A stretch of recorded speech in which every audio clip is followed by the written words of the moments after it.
আসসালামু আলাইকুম, কেমন আছেন সবাই? আজকে ছোট বাবাকে নিয়ে নিজের এলাকাতে।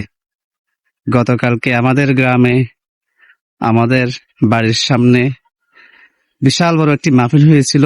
এটা আমাদের মাহফিল ছিল। তো সেই মাহফিলের উদ্দেশ্যেই বাড়িতে আসা। গতকাল রাতে বাড়িতে ছিলাম, এখন আবার বাসার দিকে চলে যাচ্ছি। তো আমার বড় ছেলে, বড় বাবা আসেনি, সে তার নানার বাড়িতে। তো ছোট বাবাকে নিয়ে আসছি।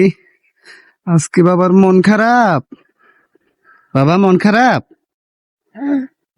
মন খারাপ দেখে বুঝতে পারতেছেন। তো এখন আছি বাঁশপদুয়া ব্রিজের উপরে।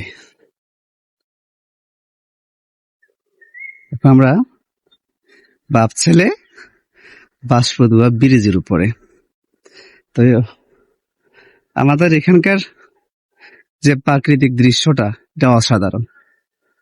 ঠিক আছে, আসসালামু আলাইকুম।